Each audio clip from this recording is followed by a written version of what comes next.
Монцам агентлаг мэдээлж байна. Дэлхийн байгаль хамгаалах сан аймгийн иргэдийн төлөөлөгчдийн хурал хамтран янзан хүрээг хайрлаараа 2019 арга хэмжээг 2 дахь жилдээ зохион байгуулжээ. За зүүн 3 аймаг буюу Хэнтийд орнод Сүхбаатар аймаг бол цагаан зэргийн өлгийн нутаг гэдэг. Сүүлийн үед цагаан зэргийн тоо толгой багасж байгаа нь тулгымцсан асуудлын нэг болоод байна. Хадлан дэжилийн зүй зохистой хэрэглээ тал гэрийн төмөр дэлхийн дулаалтай холбоотой ховордож үхэж үргэлдэг нь ихсжээ. Сүхбаатар Эрдэнэ цагаан сумын заагвал цагаан зэрийн сөргөлөн бэлчдэг мөн үржлийн газар нутаг гэжээ. Эдгээр газраар хадлан бэлчээр гарахгүй байх талаар аймаг сум орон нутгийн зүгээс бодлого баран ажиллах чиглэлтэй байгааг онцолж байлаа.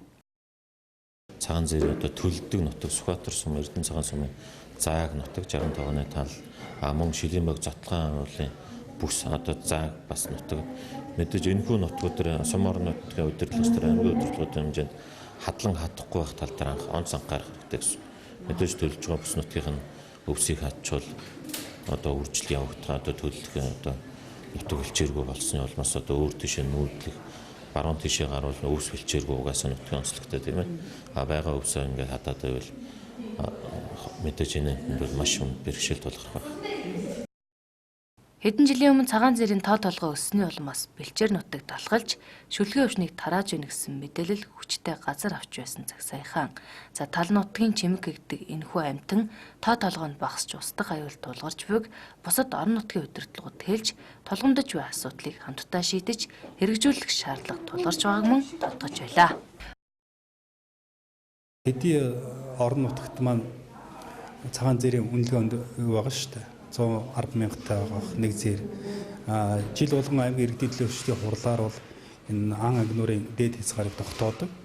Тэгээ манайд нэг аймгийн хэмжээнд 100 гаруй агнах зөвшөөрөл олгодог. Хэдий ч бас орон нутагтээ хууль бусаар агнах явдал бол бий байна. Тэгэхээр цаашдаа бид нар бол энэ байгаль хамгаалагчдын ажлыг сайжруулах, цагдаагийн байгууллага, орон нутгийн одоо хяналтыг сайжруулах чиглэлээр анхаарч ажиллаж. Цагаан зэр агнах үзэгдэл бол бас л их байсан юм бол одоо энэ харьцангуй багасж байгаа хүүхдүүд, багчууд, одоо томчууд хэний янаагүй ер нь бол цагаан зэр агнах нь буруу. Цагаан зэр цөөрж байна. Цагаан зэрийг бид одоо агнаад ингээд хөөгөөд юм үлээд ивэл амьдрах орчингүй болж байгаа юм байна. Цагаан зэрийг амьдрах орчингүй болгож бид бол бас ер нь бол хулгай ам бол маш их буурсан шүү. Энэ нь бол яг хуу торгуул төлөөс арга хэмжээ өндөр болсонтой холбоотой байж болохоор ч бид хүмүүсийн ухамсарт өөрчлөлт орс гэж боддог.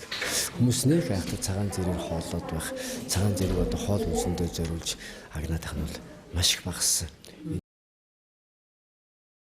Хил зүйлгийн өрөөнд гарсан санал санаачлагыг нэгтгэж жилийн их тусам тоо толгойд багасж байгаа. Цагаан зэрэг хамгаалах ажлыг орон нутаг болоод бүсийн хэмжээнд хамтран хэрэгжүүлэх юм байна.